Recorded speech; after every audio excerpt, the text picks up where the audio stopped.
কি হয় আপনার পাশে যে বসা? সে আমার পরিবার। মানে আপনার স্ত্রী? জি জি। আচ্ছা, তা উনি এখন আপনার স্ত্রী, আগে কি ছিল?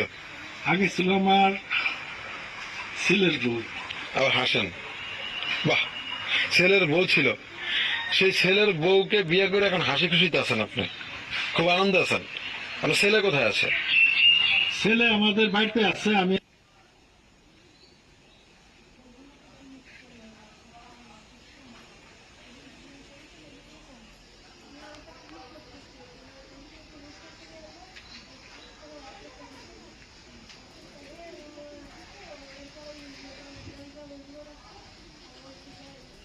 আসলে কি কারণ একটু বলবেন?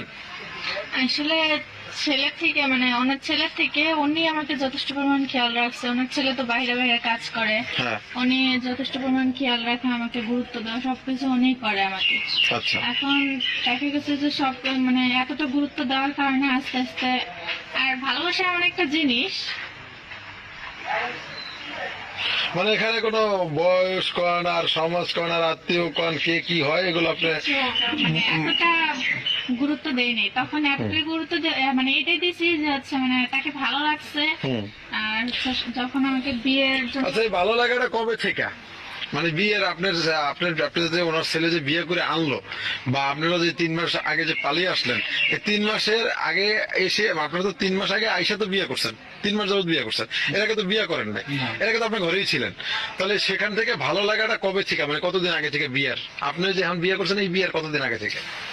হঠাৎ করে একদিন আমার ছেলের বৌদি গোসল করতেছে। হ্যাঁ। আমি না বুঝে বাইরে থেকে সেরে গোসলখানে ঢুকছি, দেখে তার কিছু দেখে আমি ওটা লোকটা সামলাতে পারিনি। আচ্ছা। লোকটা সামলাতে না পারি না, যেহেতু ওই দিনই আমি তার প্রতি আমার অন্য একটা ফিলিংস আয়া করে, হ্যাঁ। তখন কিভাবে তার সঙ্গে কথা বলুন, মিশুন, এভাবে করতে করতে চিন্তা ভাবনা করতে করতে একদিন তার লগে কথা বলে ফেলছি, শরীরে হাত দিচ্ছি, সে আমার কিছু বলেনি। আচ্ছা। না বলুন, হয়তো আস্তে আস্তে তার লগে ফ্রি হয়ে তারপর যেমনি তা তাই হয়ে গেছে। হয়ে গেছে। আচ্ছা, সুন্দর একটা পয়েন্ট, একটা কথা বলছেন যে আপনি হঠাৎ করে বাইরে থেকে আপনি জানতেন না যে গোসলখানায় কে, আপনি এসে গোসলখানায় ঢুকে গেছেন, অবস্থায় আপনার দেখতেছেন আপনার বৌমা গোসল করতেছে। তার মানে একটা মেয়ে মানুষ যে একটা গোসলখানার ভিতরে গোসল করে, সেখানে তো কাপড় চোপড় থাকে না ওইভাবে। হ্যাঁ, একটা মেয়ে মানুষ যেভাবে গোসল করে আমরা ততদূর জানি। যাই হোক, আমরা ওইটা অতদূর ভেঙে বললাম না। তারপরে ওই অবস্থায় ওনাকে দেখছেন, উনি কি আপনাকে দেখছিল? দেখছে, একটু পরে দেখছে। আমি দেখার পরে যখন আমি হয়তো কিছুক্ষণ দাঁড়াইছিলাম, পরে দেখে বলে যে আব্বু আপনি এখানে, তখন আমি বলছিলাম চুপ থাকো, যেমনি যে তুই এই পর্যন্তই থাক সমাধান। তখন আস্তে আস্তে দুইজনের ভিতরে আমরা ফিরে গেল।